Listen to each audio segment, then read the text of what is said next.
Hi, everybody, and really thank you for being here. So you've heard a whole lot of, so many ideas, so many great things, and I can almost hear that little thought bubble above your head saying, but I don't have the right people to put it in place, maybe, right? I'm prepared, but those people back home, maybe not, maybe not.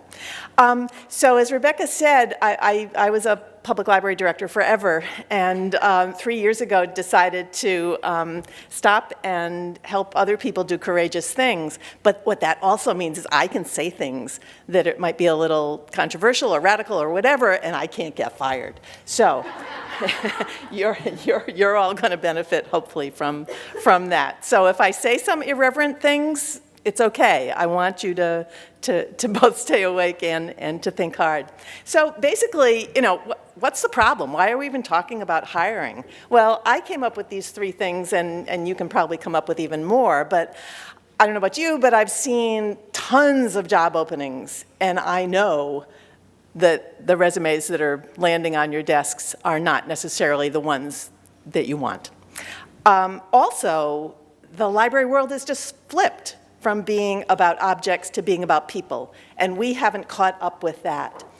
And then an underlying part is that our institutions do not reflect the people and the cultures and the ethnicities in our communities. And unless we're really serious about dealing with that in ways that are going to bypass the standard way we do things, they never will. So, that's a huge one. So I was always out kind of scouting, looking for who could be great in my library. And I would say this, I'd be in an Apple store and I'd say, have you ever thought about working in a library? You'd be great. And they'd look at me like I had 2 heads, and they would say, I don't know anything about libraries. Or, there are still libraries? Or, I didn't have a very good experience in a library. So that's what we have to deal with. That typical scenario, and I hope none of you are thinking, oh, I'm going to go back on, some of you may be going back to work tomorrow or Monday, and there will be that envelope on your desk with your name and no address. And that means that it's an internal person who's saying, sayonara, for good reasons or for not good reasons. And what do? This is what you do, right? You write out that ad, you send it out, you wait, and you call people in for interviews, you check their references, you hope you got the right person. Maybe you did some of the time, maybe you didn't. As Rebecca said, this will be the most expensive mistake that you can make. So you really need to do it carefully. And then, because today people don't stay in jobs forever like they used to, it's going to happen again. So your whole thinking has to be, your hiring has to really be very elegant and very fluid and very natural. It should be expected that you're going to be in hiring mode and recruitment mode all the time. So I like to step back before we go to how and start looking at why and what. What business are we in? And the word that's the same in those 2 things is people. We're in the people business. But how many ads say anything about people? They talk about proficiency in ILS systems, So I always say, again, take a deep breath, especially if you're not in hiring mode. This is the real time to be thinking about it. Don't necessarily hire for the position that has been vacated. Instead, pause, look at your strategic plan, and if you don't have one, I can help you with that too. But look at your strategic plan, and if it says things like early childhood literacy or outreach, those are the areas you need to beef up. You don't have to quickly replace that person, even though you think you do. You'll get through. You'll get through it. Really rethink your operation, and take advantage of a new opportunity. I loved having openings. You rarely got more staff. So openings were your big opportunities. So just revel in them, but only if you're thinking ahead. Hire for tomorrow.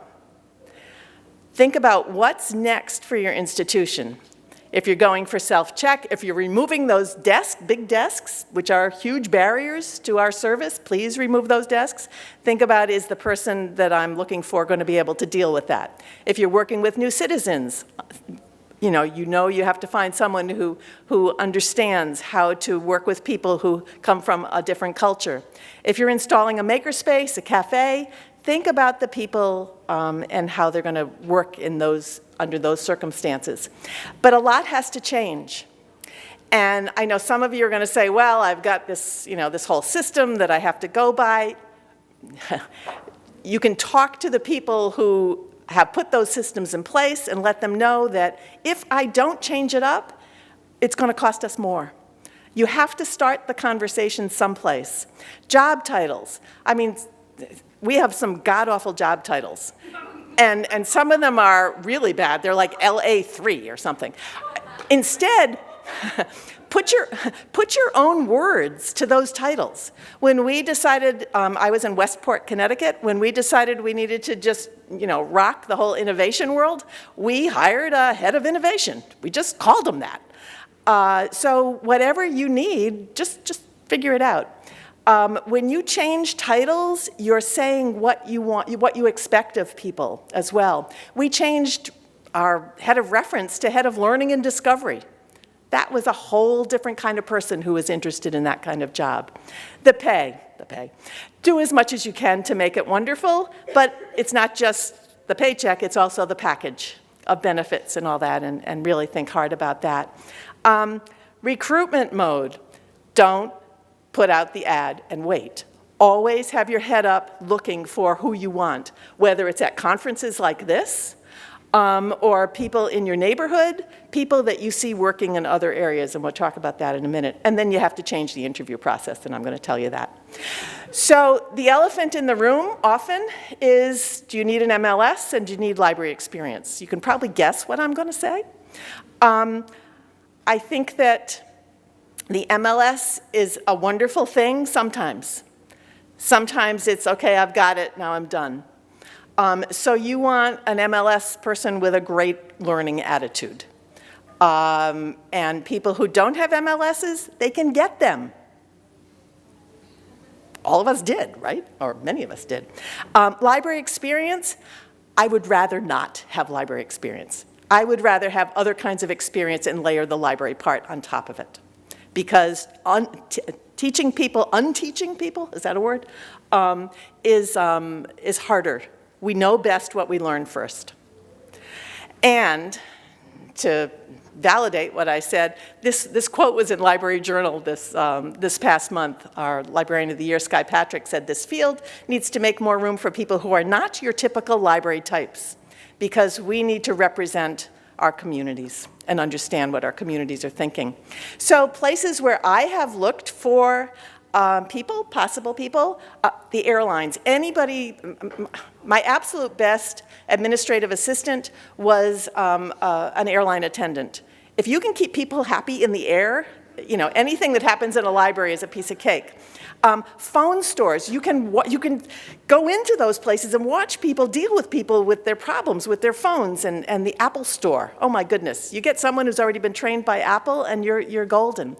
Trader Joe's, I don't know how many of you have a Trader Joe's near you. They do phenomenal training. Bed Bath & Beyond, I found the best shelver I've ever had. I watched her stock the shelves and be aware of people around her and be pleasant. It was gorgeous. The hospitality industry. I mean, these folks who have been serving us in this hotel with the food service, I'd hire any of them, I think. They have just been elegant in the way they've done that. The theater world, people who are used to doing improv and just going, at it from, who knows what's going to happen every night, that's what you want. So those are good places to look for people. Again, you can layer the library part on top. This is the saddest statement, maybe we'll see, but we hire for knowledge and we fire for attitude. So that means you've got to find out what their attitude is. You've got to listen. You've got to understand if they even get about empathy. Watch for people that they put blame on. If they can't take ownership of their own actions, that's not going to work. The perfectionist, oh my goodness, don't get any of those, because they're not going to have any tolerance for other people who don't do things perfectly. That's a really kind of tricky one. The interview, make it experiential, and I'll tell you what that is in a minute. Anybody can practice answers to questions, but not anyone can carry out those answers, right? So, examples of experiential interviews, depending on the position. Make sure if you're hiring someone who's going to do story time that you see them do story time with real children, not open a book and, do it around the table with a bunch of adults. We always had a daycare center on call, and we either brought the candidate over there or they brought the kids to the library. Try to schedule interviews when you're having events in your space so that you can have them say, go help out. And let's see what they do. Do they help set up more chairs when you need them, or greet people at the door, whatever. But see how they act in a space where they will have to do it very quickly. Have them show you something that they know. Say, show me the coolest thing you do on your phone, or hand them your phone, or whatever. But have them show you something and get a sense of how they do that. You might send them off to read something that they would have to read, like a journal for selection, and see what they think, or read an article and come back and tell you what they think. Fix something. We know things break all the time. We don't have, special skills in fixing copy machines and all that kind of stuff, but they happen. So even that. These may sound crazy, but it's real life. When I left the library place, the first thing I did was I got a Mac. And so do most entrepreneurs. But when you go into a library, what happens? People often say, I don't do apples. I don't do Apple. So see what they say when you ask them to help you with that. Teach something to people with different learning styles. Ask them to show me how to do X, Y, Z. It could be in your database. It could be just something very simple. But people who are linear thinkers or aren't linear thinkers are going to take in that learning very differently. Or give them an assignment that you've been grappling with and see what they might come up with. So what do you watch for? Out-of-the-box problem solving, definitely.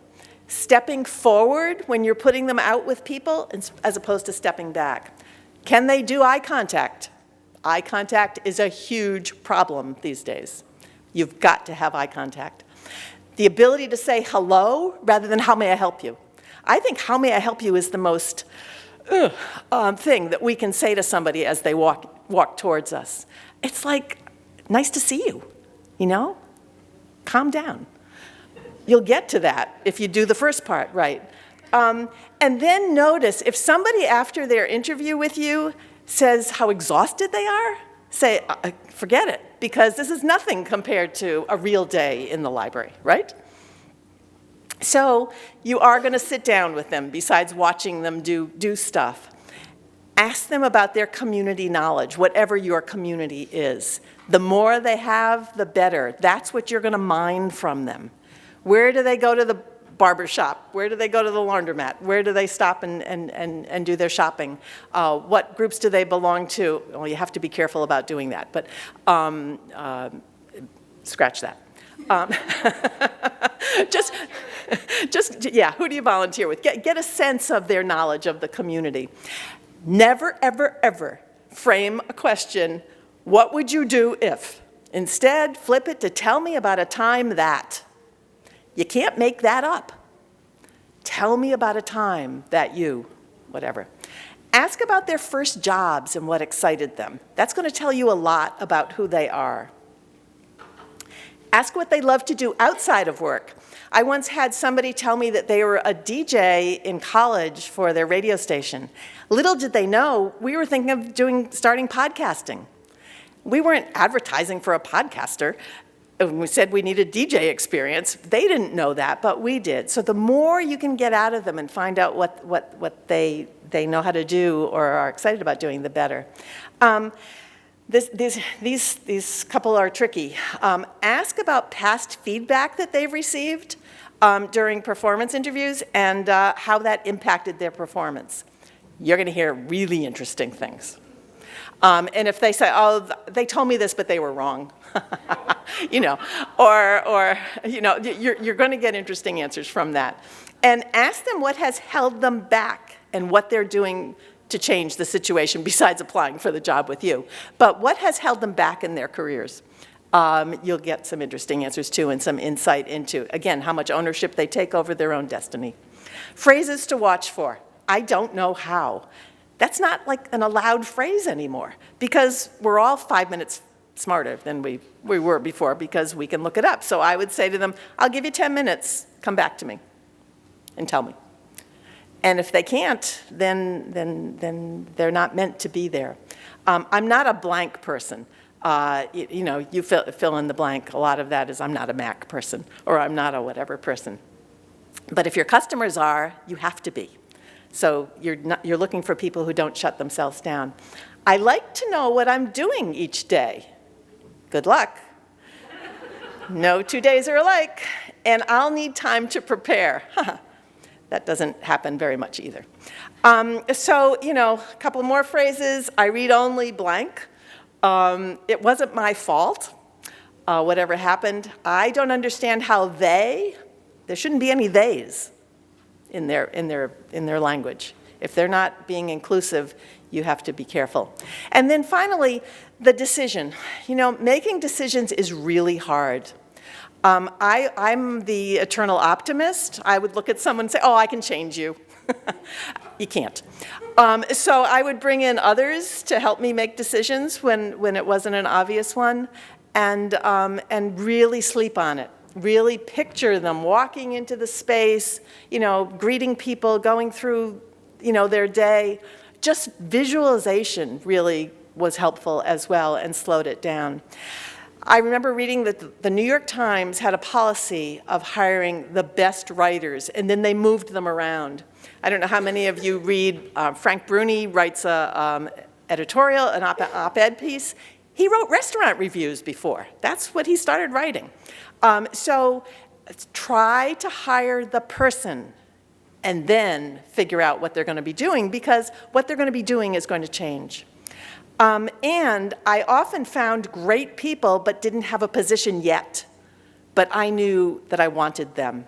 So I would let them know that and see if they would, you know, it's kind of like an old-fashioned romance. Will you wait for me? You know, but that's what you have to do, because you want a file of people that you want to have work with you. Onboarding, we don't even do this.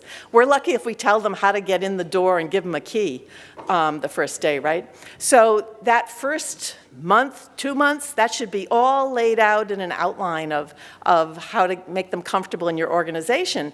But treat them like a gift.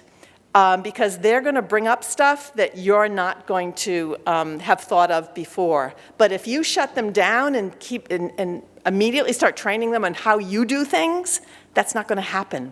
So make sure you also schedule time for feedback so that they can tell you what they've observed and get those suggestions from them.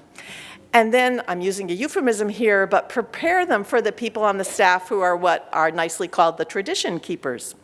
The ones who don't want anything to change. You have to prepare those tradition keepers for the fact that you're bringing in these people specifically to do X, Y, Z, and you're really counting on them to help. So that's a hard one, but you can do it. So we're back to why, where we always need to land. And the right staff make or break the experience for the internal and external customer. And I'm also talking about the people who maybe aren't front-facing, but help everybody else in their day. And we've heard it time and time again throughout this conference, but there has never been a time that libraries are needed more. So it's critical we have those right folks. Before I hand it over to Meghan, this is my contact information. I'd love to hear from you, and of course we'll be here for questions. And my train doesn't leave till 7 tonight, so I'm here. But I'm also doing a webinar for ALA editions on May 2nd. So if anybody wants to hear more. Okay. So much, guys. Thank you.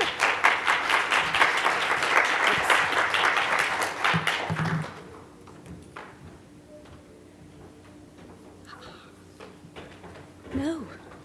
Do not rejigger your slides while you're on the stage. Okay.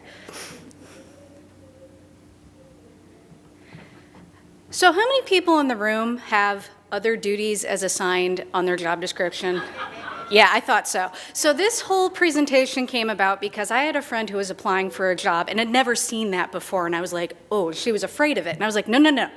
Yeah, she was afraid of it. That's a good thing. Too often in our profession, other duties as assigned is the, oh God, what am I gonna end up doing? Cleaning up whatever in the bathroom sort of ideas.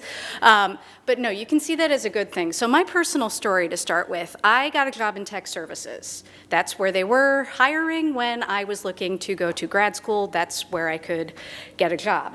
Tech services is not where my heart belongs, and lucky for me, every single job I held at my previous organization had other duties as assigned appended to it, and I used that to my advantage. So when we had a new assistant director come on who was looking to start marketing, I was like, me, please, oh dear God, I love marketing. And so that's how I ended up taking over our social media, serving on the marketing committee, which led to me today being an outreach librarian at another organization. So there are three main factors of the job description. There are those assigned duties. Those ones are when you're writing your cover letter, you're putting in those keywords and everything for. There are also those unassigned duties that everyone has to do, you know, putting in your time, writing reports, every, you know, implied departmental duties and all of that. But then there's also the dreaded other duties as assigned. And the reason this is on there is most organizations use it as a catch-all. They just want to cover their bases and be like, you know what, we're not 100% positive what you're going to be doing every day, so this is part of your job. In some organizations, it's also what I like to call CYA, or cover your ass. It's so if they ask you to do something, they can say, see, it's in your job description. So I like to say, yes, sometimes you're going to have to do things using that you don't love, but see it as something you can take advantage of to both grow yourself and the organization you're in.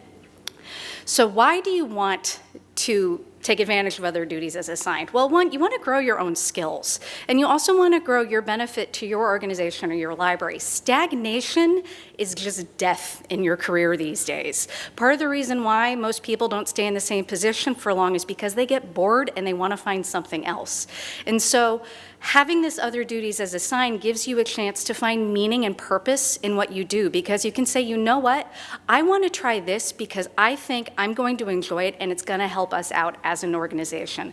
It also lets you job craft and keep your future in mind for your career planning. Or if you're planning to grow within your organization and be promoted internally, you can say, see all these other added values I brought to the organization. Also, it is your job. If you think other duties as assigned is just something you can ignore, you're wrong. They can ask you to do whatever they want because other duties as assigned are on there, but it's also a good thing for you to take advantage of.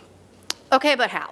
You know, say you want to try all of these things, but you're like, I have way too much to do today. There are not enough hours in the day.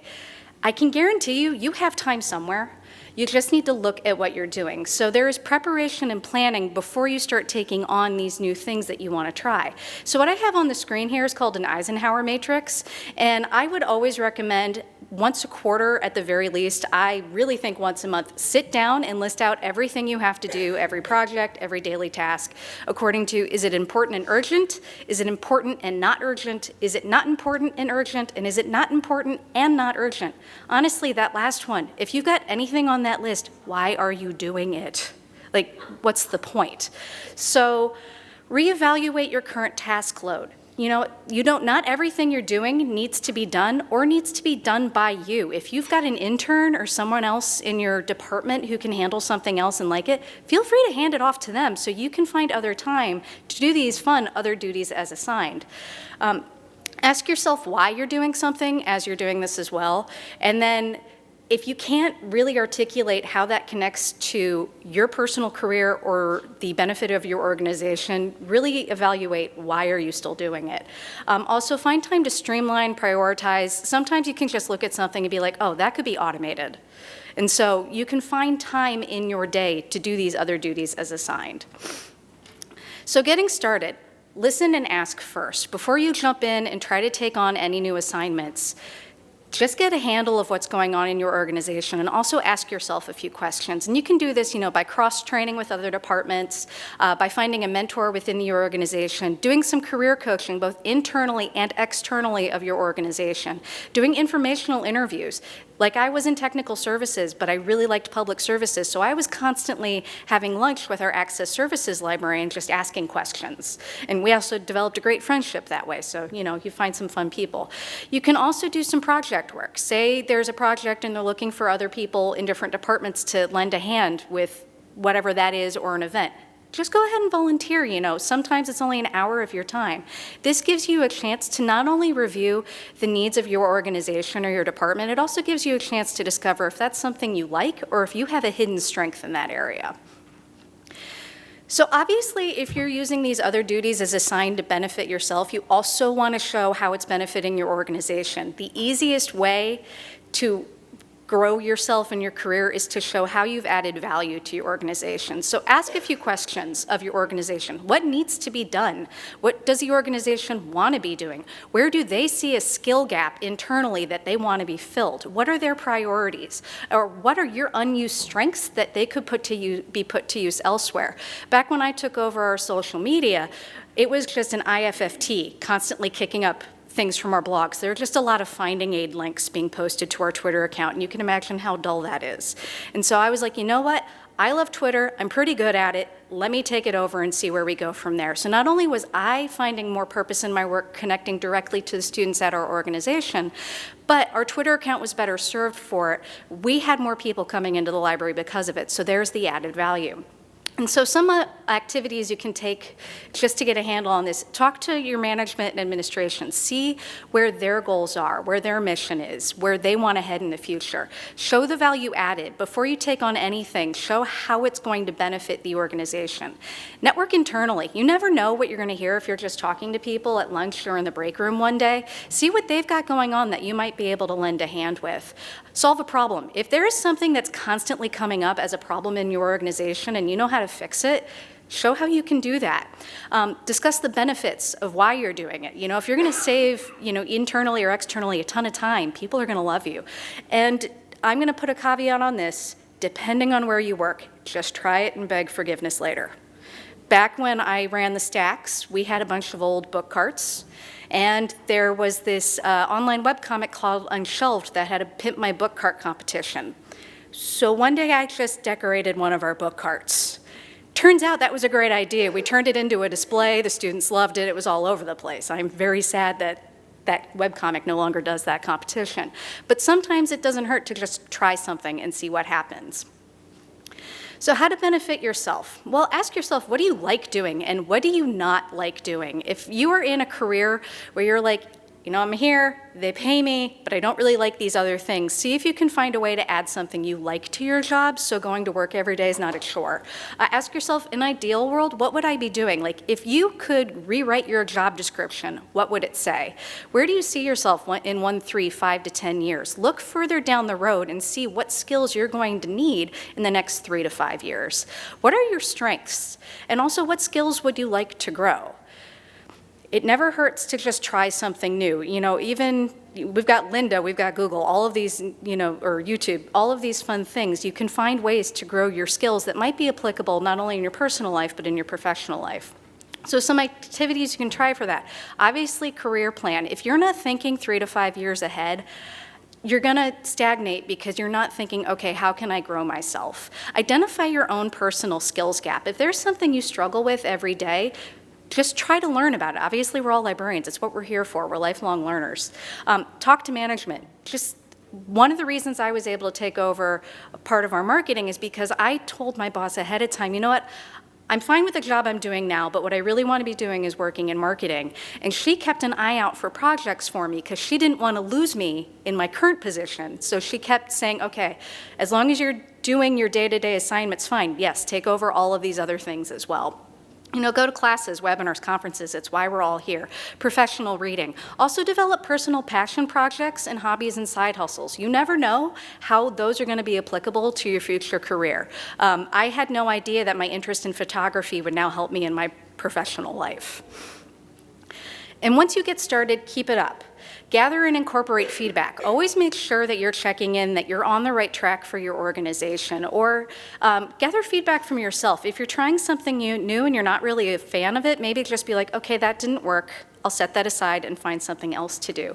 Be a team player. If you notice someone else in your organization is looking a little bored and they're looking at what you're doing with curiosity, bring them on board and say, hey, come on, let's try this together. Also keep in mind schedule considerations. You always have to be aware that what you're doing as your other duty as assigned isn't fully taking over your job if there are other things that are, urgent and important for your organization. But you can also keep in mind the schedule for your organization. What are the next plans in the next 6 months, 1 year, 5 years? Make sure you're reading every strategic document that comes out from your organization so you can see how you can help in the future.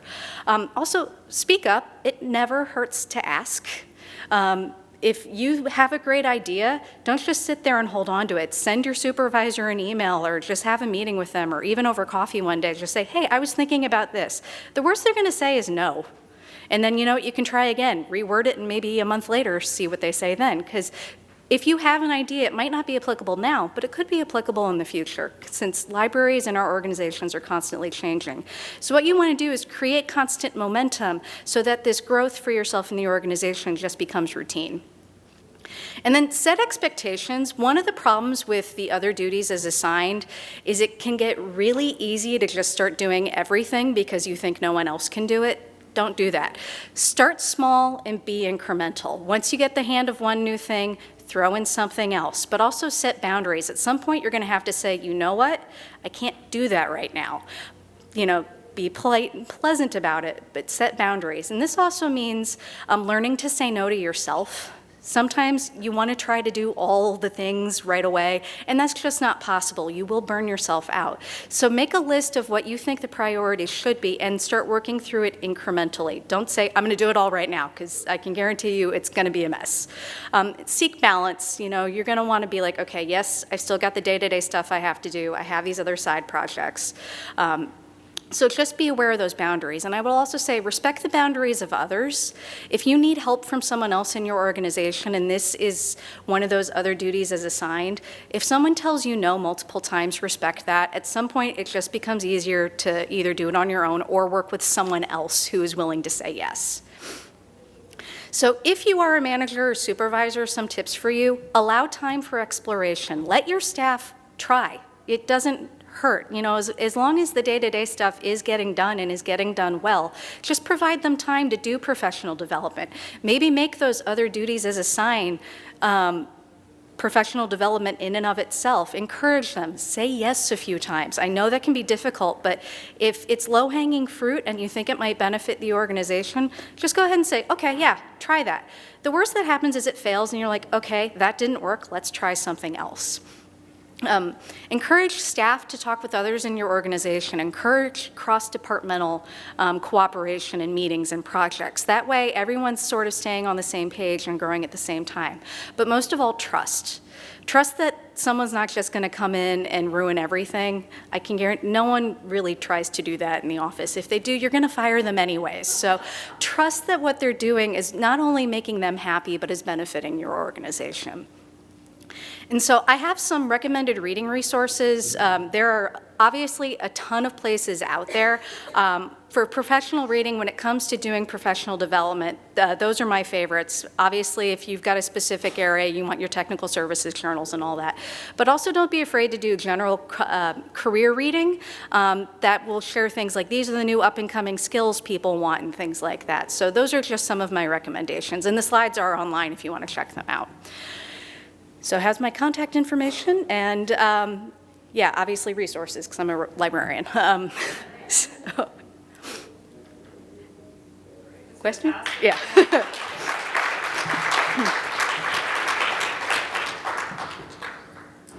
tell you, between the two of you, I'm jazzed. I'm particularly jazzed because, so we have the management perspective and we have the professional perspective, and to have that perspective from Meghan, sometimes those of us that have been around a long time and we think we need to stop talking. because we need to hear from your perspective. And that's exactly what we would be saying to any professional, and also to remember, like she said it all. The only thing I'll add is put your skin in the game. So I am like Maxine, I can say what I want. Nothing drives me more nuts than professionals saying, yes, but my organization won't pay for me to do that. No, no, no. This is your profession. This is your career. And can you go, oh, I should go back to your slide here. Right, in any of these, particularly the Career Contessa and LinkedIn and Linda, you can get all kinds of tools to help you map out what you want your career to be. And also to look at, when Maxine was talking about where she looks for people, right, and the signs of what you don't want to invest in for your organization, because it's such a huge investment, look at it for yourself. Anyway, I'm hogging the podium here. Sorry, I just woke you up tonight. Oh, sorry. Questions, comments? Oh, is that Hannah? Hey, Hannah. So I have a question about retention, because you talk a lot about recruitment, but my concern, especially as a librarian over there, I've been in the profession for 10 years, and I've seen some fantastic librarians of color at the level of the profession. And so I feel like ALA, libraries are trying to do a lot to recruit librarians of color, but they're not doing enough to retain these librarians. So I was wondering if you can talk some more about retention.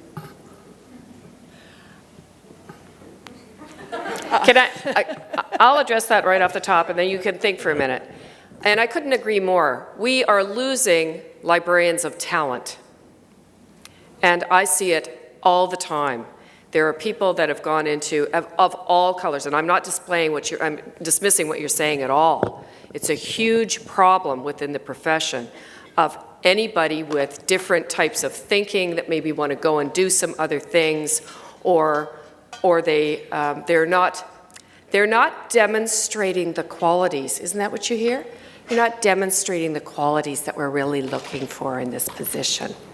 Yeah, particularly when they don't look like everybody else. And Maxine said it.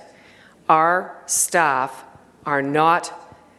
they don't look like our communities. And here's the other biggie that we have to deal with, is staff up to a certain level may look like the community. And beyond that, they don't. I want to address something. I'm not sure it's answering your question, but I think it may help in general.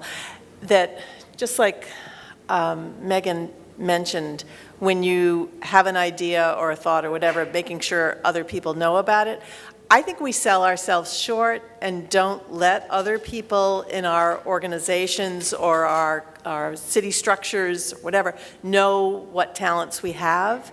And I think we always have to be listening to what's on the minds and what are the goals of the people that we're working for, so that we can frame what we can bring to it as the value proposition, so that I can say, if you're concerned about X, I can work with you to do Y. All of a sudden, you've elevated your value, and a person who's in a position above you will look at you differently. And some of that moving around also, and I may have misunderstood the question, but is to go to something better. How can you make something better within the place that you are? One of the experiences I had in a different library than my last one in Newington, Connecticut, was I realized that we were never going to be considered critical, like fire and police, unless we had something to do with the tax base. So we started working with economic development. And all of a sudden, the city manager, when he would try to woo a business to come to our community, would hand out my card to him and say, call her, and you'll see why. You'll see that you'll have, world-class research at your fingertips if you come to this community. That changed the whole equation. That got us a bigger budget. But if I hadn't kind of stepped into his shoes and said, what are you concerned about, and then reframed what we were doing, otherwise he thought of us as story time and, whatever. So my question is, Right. how do you make sure that your good people don't leave? Yeah. Well, you keep challenging them. You keep giving them opportunities. You make sure that they are part at the table when you're coming up with your strategies and your visions and all those kinds of things. I used to send, people that I thought had a certain spark to conferences and have them come back and with a plan of communication. Do secondments. But to be able to look at each person individually and see that something that they're bringing to the organization that is separating them from others is a real gift. So, those people, the staff members, have to look for, the person you work for is the most important person to you. So you're not just applying for a job, you're applying to work for a person and to have them put their faith in you and their trust in you. So a lot of it is knowing who you're working for. I was just going to say, to add to that, a lot of people stay or leave jobs because of their manager. Yes. So I think something that the whole industry could use is more management and training. Oh, jeez. Yeah. Yeah, and don't think that you have to be in a management position to go for management training. It's about the thinking. It's about the approaches. Always develop yourself for the job that you want, not for the job that you have, right? I tell you, we had the summit here this week, 17 people. 17 people, really? It was, who is, anybody here from the summit? Hannah, no. Yeah, there you are. Was it worthwhile? Yeah, 17 people, like really. Like to me, we should have a wait list. So besides what Rebecca said about people saying, my institution won't pay for me to do something, so I'm not going to do it, the other thing that just feels like fingers on a blackboard to me are when people say, they didn't teach me that in library school. Oh yeah, please. Don't even think about that. No, No. There are no excuses. Right. Yeah, hi. Hi. So, to generalize, women tend to apply for jobs for which we meet almost all the qualifications, almost all the requirements, if you're qualified. And men will tend to apply for jobs for which they are sort of qualified, because they're confident, they're self-confident. Yes. They're dreaming big. So could you give us your take on how we can dream big in the same way? And is it okay to apply for jobs that appear to be over our heads? Yes. Yes. Sorry.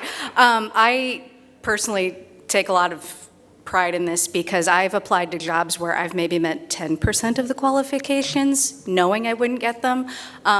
Another thing women do that men don't is they put their salary requirements on the letters. Stop doing that. You will be Really? underpaid. Yeah. Most women do put that. salary requirements on the letter, even if they ask, stop doing that. Don't do that. Basically, you need to enter the room thinking, I'm a badass, I'm the best one here, because you are. If you meet 50% of the job description, go for it. That's all you need to meet, 50%. Because I can guarantee you, the men applying for those same positions Right. might meet that or less. They just sound confident. And it doesn't just have to be the current job you're doing and how it applies. It's everything else. Do you volunteer outside? Do you help your kid at school? Everything you do is applicable to the job you're applying for. And most of the time when they're writing those job descriptions, that's written in HR and not necessarily with the library. It does depend on the organization. So half the time when HR is writing these things, they don't actually know. So steal the words yes from those job descriptions so you can get past the job filters, but never be afraid to apply for something. The worst that's going to happen is you're not going to hear about it. And I'm talking about government jobs. You apply for those, it's like 3 years later, they send you a postcard saying, oh, sorry, we went with someone else. Don't be afraid to apply for something. Right. I would also really do an inventory of your strengths and what made you strong when you were younger. Something differentiated each one of us. Think about when you were different than the other people that were around you. And you survived that. So build on that. But you're so right, Maria. The female perfection thing and all that it just completely holds you back. So don't. I became a library director at the age of 24, but mostly because I was going to break anybody else's rules if I didn't get into trouble. So, knowing yourself is also really important, but then ratcheting it up beyond that. Right. Can I just say, because we do recruiting, the biggest issues that we see are that people do not customize their cover letter to actually address how what they're bringing will accomplish the job. The other thing is women, don't project. Put your shoulders back, breathe. I'm not kidding. Do yoga, whatever. Get on a board, too. I don't care if you're on the board of the Horticultural Society. Get on a board, whether it's academic or public that you want to be in, but project. You are at the table. I can tell you men come in, they are not qualified. We see it all the time. And the feedback I have to look across the table to a woman is they couldn't hear you.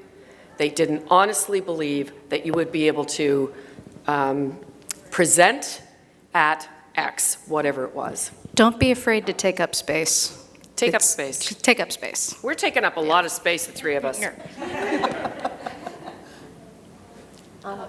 might sound like a silly question, but I decided to get into the library world as an old person, an immigrant. English is obviously not my mother language, as you can notice. It's beautiful. For me, that is kind of I feel my confidence kind of, trembles a little bit when I have to, talk to other people and they notice that I'm not as fluent and, as my vocabulary may be not as, appropriate, or I don't know how to say it, but you see, I already stumbled. But how critical would it be to look for a job in a library, considering this? I mean, I'm probably maybe talking to small kids may be harder for me than for a person that is completely fluent, for example. No, are you kidding? Look at the courage that you have. There's three things that this profession needs. Curiosity. If you didn't come into this profession because you are curious, then I don't know what the hell you're doing here. And curiosity, and that you actually are interested in people. You are courageous. Who else here has left their home, learned a new language, and got into a new profession? Holy shit, woman. Go for it.